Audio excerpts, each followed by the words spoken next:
आपका बंटी मन्नू भंडारी। नई कहानी को प्रतिष्ठित करने में जिन कहानी लेखकों का प्रमुख योगदान रहा, उनमें मन्नू भंडारी का नाम अग्रणी है।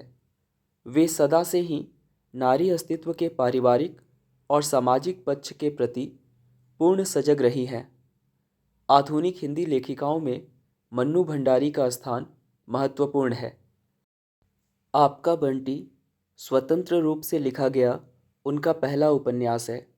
बाल मनोविज्ञान की गहरी समझ-बूझ के लिए चर्चित, प्रशंसित इस उपन्यास का हर पृष्ठ ही मर्मस्पर्शी और विचारोत्तेजक है।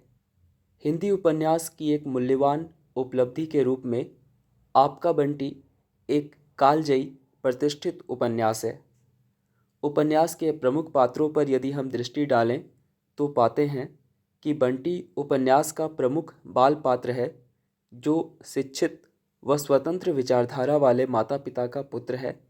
बंटी की स्थिति दयनीय है, क्योंकि उसे माता पिता होते हुए भी अनाथ की भांति जीवन व्यतीत करना पड़ता है। शकुन कॉलेज के प्रिंसिपल तथा बंटी की माँ है, जो आधुनिक तथा स्वतंत्र विचारों वाली स्त्री है। अजय शकुन का पति तथा बंटी का पिता है, जो अहम भावना से ग्रसित है, जिसके कारण वह शकुन को तलाक दे देता है।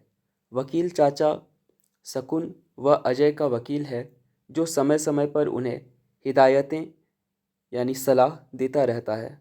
फूफी शकुन की सेविका तथा संरक्षिका है, जो शकुन की अत्यंत विश्वास पात्र भी है, जो अजय से घृणा करती है। वह ना तो अजय के दूसरे विवाह से खुश है और ना ही शकुन के पुनर्विवाह को समर्थन देती है। इनके अतिरिक्त डॉक्टर जोशी, मीरा, अमी, ज्योत, माली, चपरासी, बंसीलाल आदि पात्र उपन्यास की कथा को आगे बढ़ाने में महत्वपूर्ण भूमिका निभाते हैं। आपका बंटी उपन्यास की समीक्षा।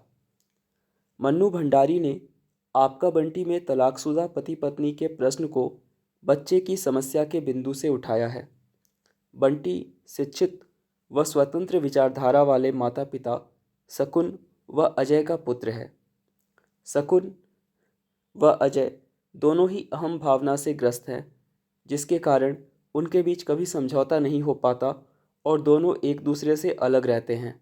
बंटी चाहता है कि उसके पापा मम्मी दोनों साथ रहें, किंतु यह हो नहीं पाता और शकुन व अजय का तलाक हो जाता है। कुछ समय बाद शकुन डॉक्टर जोशी से विवाह कर उनके घर चली जाती है, जहां डॉक्टर जोशी के 2 बच्चे भी होते हैं। बंटी को नया घर और नए लोग अच्छे नहीं लगते। इस नए घर में बंटी स्वयं को उपेक्षित, अमान्य महसूस करता है। अंत में वह अपने पापा को फ़ोन कर स्वयं को कलकत्ता ले जाने के लिए कहता है, किंतु कलकत्ता जाकर भी उसकी दुविधा कम नहीं होती। वहाँ वह अपनी दूसरी माँ को स्वीकार नहीं कर पाता। अंततः बंटी की स्थिति दयनीय हो जाती है, क्योंकि माता पिता होते हुए भी उसे अपनी ज़िंदगी अनाथ की भांति हॉस्टल में बितानी पड़ती है। इस प्रकार हम देख सकते हैं कि नारी का शिक्षित होना उसकी आत्मनिर्भरता के साथ साथ कई बार सामाजिक समस्याओं को बढ़ा देता है।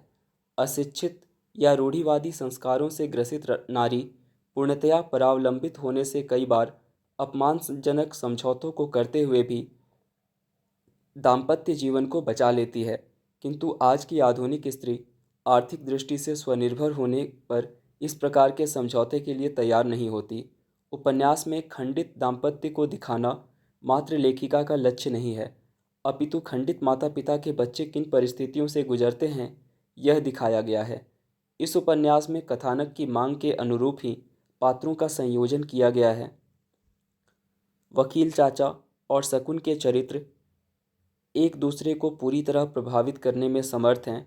तलाकशुदा माता पिता की संतान बंटी की दयनीय दशा का चित्रण भी कलात्मक ढंग से किया गया है। फूफी शकुन की सेविका और संरक्षिका के रूप में चित्रित नजर आती है। इस उपन्यास के संवाद संक्षिप्त व सरल हैं। पात्र उनके समय, विचारधारा, रहन सहन एवं अन्याय आदि लक्षणों को संबल बनाकर उपन्यास की कथा वस्तु को आगे बढ़ाते हैं। आपका बंटी की भाषा पात्रों के अनुरूप है। इस उपन्यास में सुशिक्षित और अशिक्षित पात्र हैं। शकुन, डॉक्टर जोशी, अजय, वकील चाचा, बंटी, अमी, जोत आदि शिक्षित पात्र हैं, जबकि फूफी, माली, चपरासी, बंसीलाल आदि अशिक्षित पात्र हैं।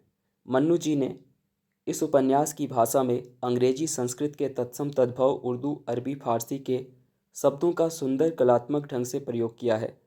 आपका बंटी में पात्रों के अचेतन मन एवं रिक्तता को दर्शाने के लिए सम्यक भाषा का प्रयोग किया गया है। मन्नू जी की भाषा में प्रवाहित मनोवैज्ञानिकता एवं मनोविश्लेषणात्मकता दिखाई देती है। अंततः कहा जा सकता है कि यह उपन्यास एक नई बात, नए विचार, नई भाषा एवं नया भावबोध लेकर आने वाला हिंदी का पहला सशक्त उपन्यास है।